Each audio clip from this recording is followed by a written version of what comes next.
السلام علیکم۔ نویں جماعت کے ترجمۃ القرآن میں خوش آمدید۔ آئیے قرآن کریم کو سمجھنا شروع کرتے ہیں۔ السلام علیکم۔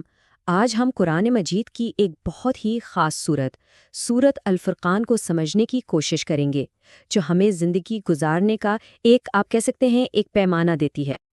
تو چلیں اس بنیادی سوال سے شروع کرتے ہیں۔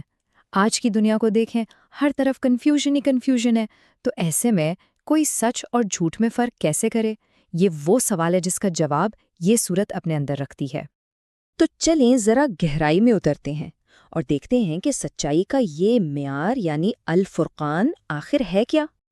الفرقان، اس کا مطلب ہے فرق کرنے والی چیز، مطلب ایک ایسا پیمانہ جو بالکل صاف صاف بتا دے کہ کیا صحیح ہے اور کیا غلط، کیا سچ ہے اور کیا جھوٹ۔ اور اسی لیے اس سورت کا نام الفرقان ہے، کیونکہ قرآن خود کو اسی حتمی معیار کے طور پر پیش کرتا ہے۔ اچھا، اس سورت کے بارے میں کچھ بنیادی باتیں جان لیتے ہیں۔ یہ ایک مکی سورت ہے، اس میں 77 آیات ہیں، اور اس کا جو مرکزی خیال ہے نا، وہ ان شکوک و شبہات کا جواب دینا ہے جو اس وقت الہی پیغام پر اٹھائے جا رہے تھے۔ تو اس کا اصل مقصد کیا ہوا؟ یہی کہ قرآن کو عقیدے اور عمل کے لیے ایک فیصلہ کن معیار کے طور پر منوایا جائے۔ اب آتے ہیں سورت کے اصل موضوع پر، یعنی وہ تاریخی کشمکش، وہ اعتراضات جو اٹھائے گئے اور قرآن نے ان کے کیا جوابات دیے۔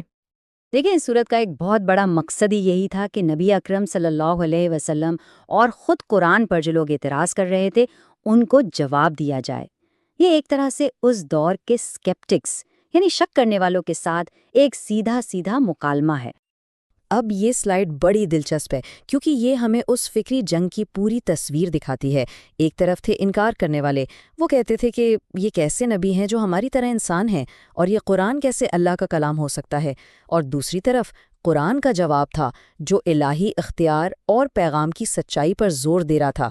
لیکن اصل جڑ کیا تھی ان کے انکار کی؟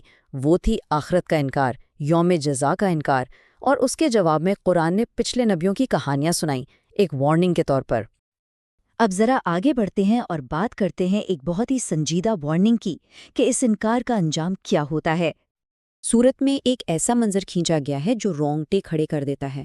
بتایا گیا ہے کہ اس دن ظالم اپنے ہاتھ چبائے گا اور کہے گا، ہائے کاش میں نے رسول کا راستہ اپنایا ہوتا۔ یہ اس گہری ناقابل بیان ندامت کی تصویر ہے جو غلط راستہ چننے والوں کو ہوگی۔ تو یہاں سمجھنے والی بات کیا ہے؟ یہ کہ سب سے بڑا پچھتاوا اس بات پر ہوگا کہ اللہ کی ہدایت کو چھوڑ کر غلط دوستوں، غلط صحبت کو چنا گیا۔ یعنی یہ سورت ہمیں بتاتی ہے کہ ہماری دوستی، ہماری صحبت کا ہماری آخرت پر کتنا گہرا اثر پڑتا ہے۔ اچھا، اب تک تو ہم نے اعتراضات اور ان کے انجام کی بات کی، لیکن اب آتے ہیں اس تجزیے کے ایک بہت ہی خوبصورت اور متاثر کن حصے کی طرف۔ سورت ہمیں بتاتی ہے کہ ایک مثالی مومن کیسا ہوتا ہے۔ تو یہ عباد الرحمن یعنی رحمان کے بندے آخر ہیں کون؟ یہاں سورت ایک مکمل، ایک متوازن شخصیت کا نقشہ کھینچتی ہے۔ دیکھیں، رحمان کے بندے وہ ہیں جو زمین پر اکڑ کر نہیں بلکہ عاجزی سے چلتے ہیں۔ جب کوئی جاہل ان سے الجھٹتا ہے تو وہ لڑتے نہیں بلکہ سلام کہہ کر گزر جاتے ہیں۔ وہ اپنی راتیں عبادت میں گزارتے ہیں۔ ان کے خرچ میں ایک توازن ہوتا ہے، نہ تو وہ فضول خرچی کرتے ہیں اور نہ ہی کنجوسی۔ وہ قتل اور بے حیائی جیسے گناہوں کے قریب بھی نہیں جاتے۔ اور ایک بہت اہم بات، وہ سنی سنائی باتوں پر یقین نہیں کرتے بلکہ تحقیق کو اہمیت دیتے ہیں۔ اور یہ بات بالکل صاف ہو جاتی ہے کہ اللہ کے نزدیک اصل کامیابی کا پیمانہ مال و دولت یا خاندان نہیں ہے۔ اصل کامیابی تو اچھے کردار اور نیک اعمال میں ہے۔ اب ہم اس گفتگو کے اختتام کی طرف بڑھ رہے ہیں، اور یہ ایک ایسا لمحہ ہے جہاں ہمیں خود اپنے اندر جھانکنا ہے۔ ہمارا قرآن کے ساتھ رشتہ کیسا ہے؟ کیونکہ قیامت کے دن ایک بہت ہی درد بھری، ایک دل کو ہلا دینے والی شکایت کی جائے گی۔ نبی اکرم صلی اللہ علیہ وسلم خود فرمائیں گے، اے میرے رب، میری قوم نے اس قرآن کو بالکل ہی چھوڑ دیا تھا۔ ذرا سوچیں، یہ کتنی گہری اور ہمیں جھنجھوڑ دینے والی بات ہے۔